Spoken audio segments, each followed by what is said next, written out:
Are you looking for steering solutions for your hot rod or rat rod? How about something that's fairly simple to install, it's going to be dependable for you, and handle fairly decent, and also not break the budget? Well, this video is for you because that's what I'm about to do here on the Jeep rod. I'll show you how I'm doing it. Welcome everybody to the Hardcore Fab Shop. If you're new to the channel here, I'm Anthony Bronner, and this is the Jeep rod. If you're not familiar with this build yet, it is a flat fenders Willys Jeep that has a custom square tubing chassis underneath it. It's got a drop solid front axle from Speedway under it. It's also sitting here with a small block Chevy in it, 400 turbo trans, and a Toyota rear end in the back. So pretty cool little setup, and we're getting close to being done with this thing, but we've got to wrap up this steering. In our last video, we worked on the steering a little bit. We got the box stuck down and mounted, and that came with its own surprises, but we worked through that. Now we actually need to finish everything else except for mounting the box. So what we started off with is a steering box. It's a Saginaw steering box off of like a 67 to 72 Chevy pickup. And this one is a manual steering box, no power here. And I think that's going to make it pretty simple here to install and pretty reliable and everything as far as all that goes as well. And this is a pretty lightweight Jeep, so I don't think it's going to really be something that we're going to be really missing the power steering on. We have nothing between the steering box and the axle. We also have nothing from the steering box to the driver. So those are the things that we're going to address in today's video.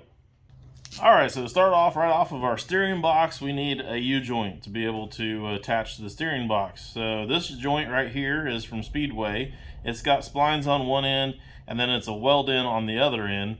What that means is this side actually will just slide onto the splines on the steering box, the part that usually has the steering column in the pickup, and we'll slide it right on there. And then there's a set screw here that'll actually set that down into place, and then a lock nut on the set screw, and that'll hold everything tight and in place at the steering box. On the other end, we just take a solid shaft, which got the solid shaft from Speedway as well, and it'll just slip right in there into the joint, and then we'll simply weld around this end of the joint onto the shaft and make this all one piece at that point. We also need something to support the other end of this shaft, so we've got a 3/4 inch chromoly rod end. That is one that we actually sell here on our Hardcore Fab eBay store.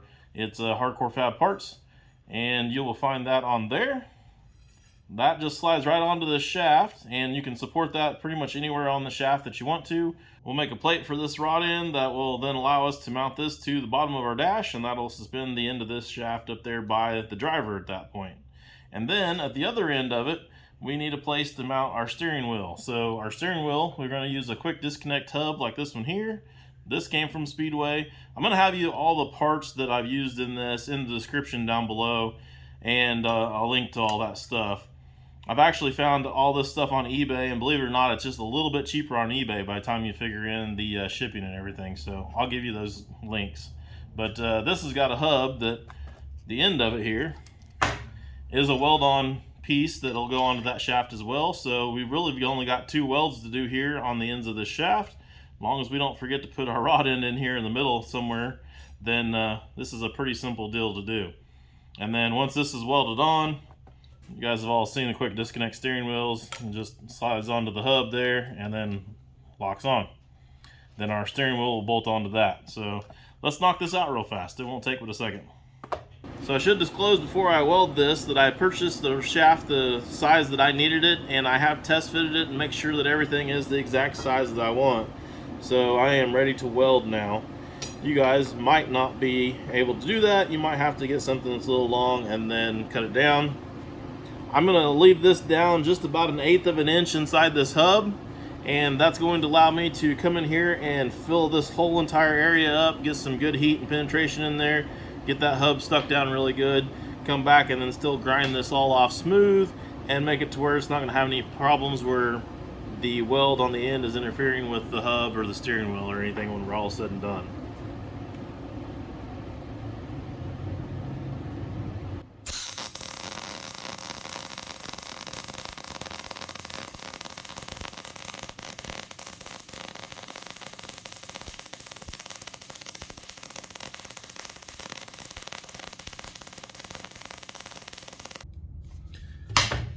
All right, I'm gonna let that cool off and then probably go ahead and grind that all down. While that's cooling though, I can go ahead and slip the rod end on there. Definitely want to make sure and do that before we weld the other end on. Put the rod end on, slide it clear down there, and then we'll go ahead and get our weld on joint on. I probably ought to go ahead and knock a little bit of this black paint off first before I do. Okay, that's a little better. We can go ahead and put that on there now. The one thing you guys got to keep in mind when you're putting this U-joint on is to make sure that you don't have too much shaft sticking out the bottom of it there, because that will interfere with that joint and cause it not to be able to have full range of motion. So we'll make sure that it's in there enough where you do get everything you need out of that U-joint.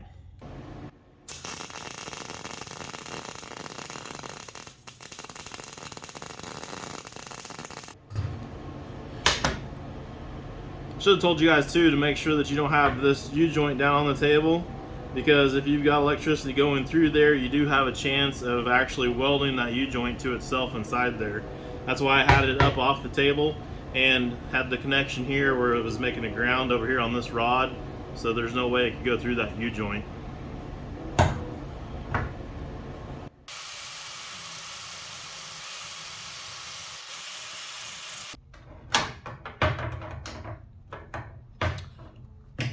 Well, there's our steering column. Let's go try it in the Jeep.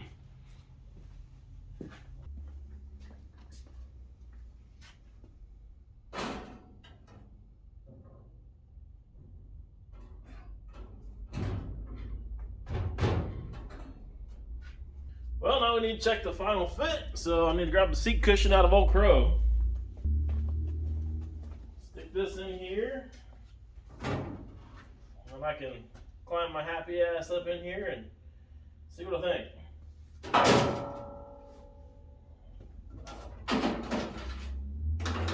Too much stuff in the way.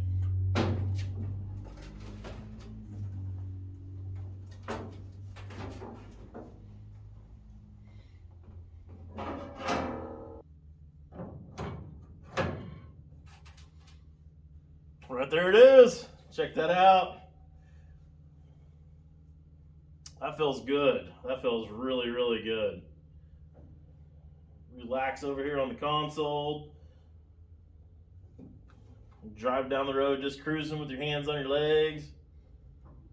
Or even do the old half out the Jeep thing. Arm up on the knee. Yep. This thing is going to be sweet to roll around in. There's no question about that. Totally digging it. I might have to build one of these for myself. Especially with that stretch down there, that made a world of difference on the way this thing was on the inside. So, all right, back to work. All right, so before we get started actually making our drag link between the pitman arm and the steering arm here on the axle, let's talk about this box a little bit more for those that missed it in our last video or didn't see our last video on the Jeep rod. This box is normally mounted a quarter of turn rotated and then to the side of the frame rail. And then the shaft here is pointing downwards at that point, and the pitman arm is usually clocked a quarter turn back this direction, and then it connects onto all of your drag link stuff and pushes from side to side on your front end on a independent, A-arm style front suspension. Since we don't have any of that stuff going on here, I have changed this around enough to make this work for our push-pull scenario here on our front axle that we've got. So quarter turn that way, and then the splines on this shaft coming out of this box are actually keyed in 4 different locations to be able to clock this pitman arm in 4 different locations for probably a bunch of different applications that Saginaw made this box for. So that works out really well for us, because then I just popped the pitman arm off of there, turned it a quarter of a turn. So now that that's rotated a quarter, this is rotated a quarter, we are no longer going from side to side. We are now having an action that's moving forward and backwards when we turn the steering wheel. I'll show you.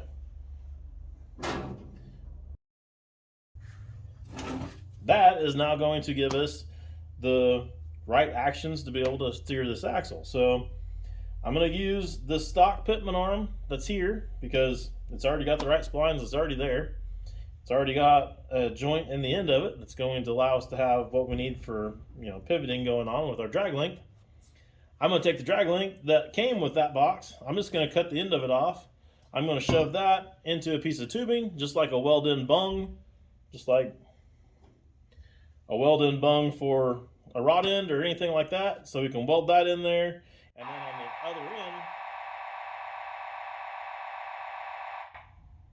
And then on the other end, we can take and weld this bung into the piece of tubing, put the rod end in there, and we'll be good to go.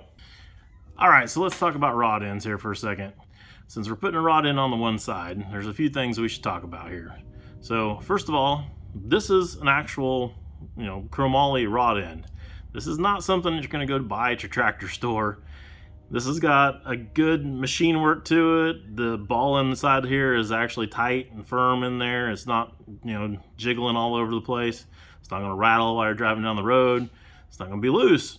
It's also got a nylon race in there that's going to keep all the dirt and debris and stuff out of there to make this last, for quite a long time, especially compared to that junk you're going to buy at the tractor store. So if you're setting up your suspension or if you're setting up your steering, do yourself a favor and stay away from that stuff. I know it's tempting because it's like super, super cheap, but it's like most things that are super, super cheap. They ain't real great. So step up and get you something that's a little bit better like this, and you'll be a lot safer in the end as well. So now let's talk about setting these things up. They come, or you can buy, a bunch of different weld-in bungs like this one here. You just buy the right size tubing that this fits in. So this one is set up for 1.5" quarter wall. So this sleeve here in the center is 1 inch. The outside is 1.5 inches. Quarter wall there is the distance. Makes sense to everybody. You can then just take and cut off the length, slide this in there, and you can run a bead all the way around it. It's also not a bad idea to throw a couple of holes in the sides and do some plug welds in through the sides as well, just to make 100% sure that you're golden. So that's the bung. If you don't want to use a bung that's welded in, you could also get a piece of material that you could drill out and thread, or if it happened to be the right size material off the beginning, you could just thread it. And then you can just run your rod end right into that. Now, setting up the rod end side of things, how far in do you set this into your weld-in bung or to your rod or whatever it is you're screwing it into? So the way that I like to set them up is I'll run the nut in about halfway. And where you've got about half the threads on this side of the nut. Not this side, this side. And I do it that way for a reason, because then we can take this rod end and we can thread it right into the weld-in bung.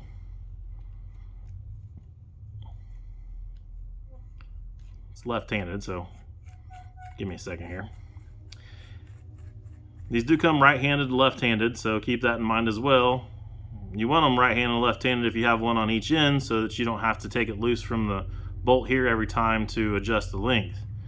If you get one that's the same on both ends, then you've got to take a bolt out of the end of it to be able to adjust the length of it, and that's a pain in the rear. So I've got this now ran up there to where it's at the halfway point. That is the absolute least amount that we want engaged into the rod end, engaged into the bung or the rod or whatever it is that we're threading into. So now to set this, we can run this jam nut, which you definitely want a jam nut if you're using these things, because that's what holds the rod end in place. If we run it to where about half of the threads are behind the nut again, we can run this down, and that will actually get us to the point where we should be at if we want to try to figure out our length of our tubing or whatever it is that we're putting in between a couple of rod ends.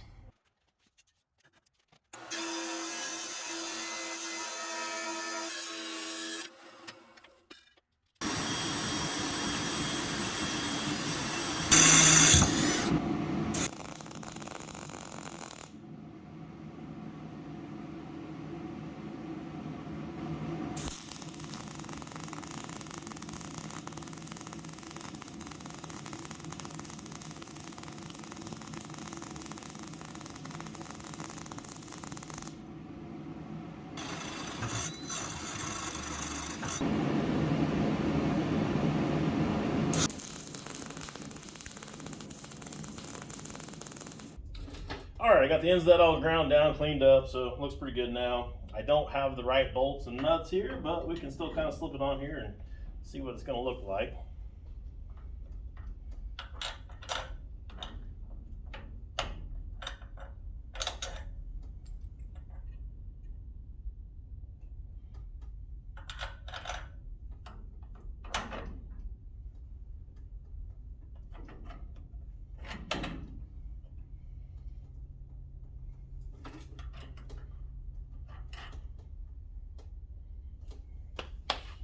Well, it fits. It's the right length, it looks like, so that's all fine and good. Still need to go ahead and make the mount up here for the rod end to mount into the dash, so I might as well knock that out real quick, and then we can actually turn the wheel a little bit and see how it handles. Then pretty much the only thing left to do after that is to fill in some of this stuff up here that's been hacked out a little bit, and we'll be ready to tear this thing apart.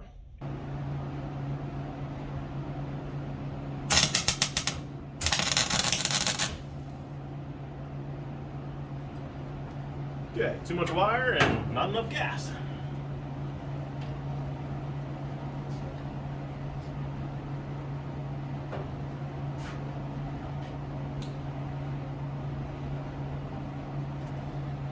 Let's try this again.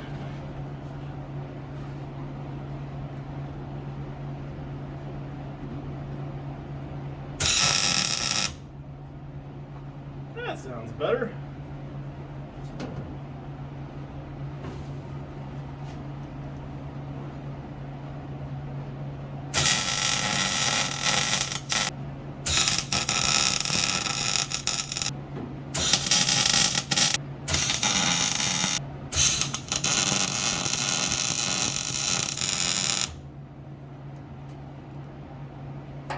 Good enough.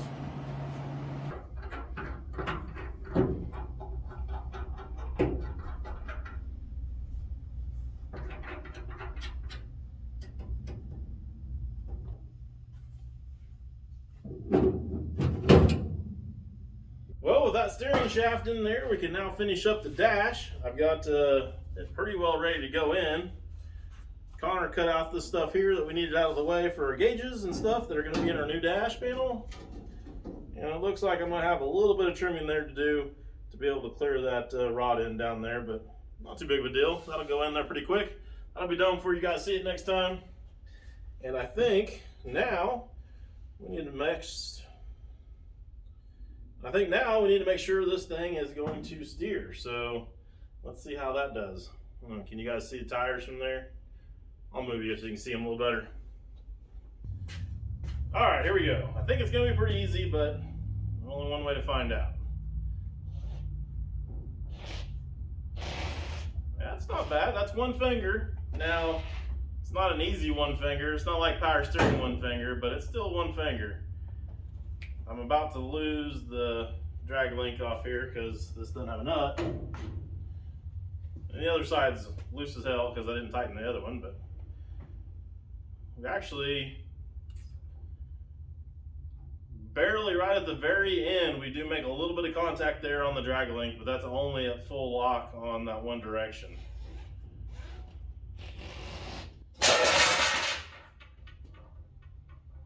Scared me. So one finger turning the other direction, full lock there, shouldn't be hitting anything over here. Nope, we're golden over there, so I'm gonna call that a win. I'm gonna say that's done. We are ready to tear this thing apart. Nice, we finally got some steering on this thing, and we just have that little bit of stuff left to patch there in the firewall, and then we can tear this thing down. Do all the final welds and all that kind of fun stuff with plumbing and wiring and yada yada yada. But the part that I really want to do, and we're probably going to do this in the next video, is get some color on the body. That's right, we're going to paint the Jeep. Now, when we were working on this thing before, I found some spots that were OD green from back in the day, behind some brackets and things like that we took off. And I think it needs to be OD green again.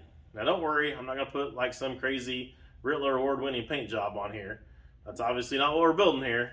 So don't worry about that. It's going to still be cheap. It's still going to be easy. It's going to be something that anybody can do, and you're going to be excited to see the changes as well, I hope, because I think it's going to make a dramatic difference on the way this thing looks.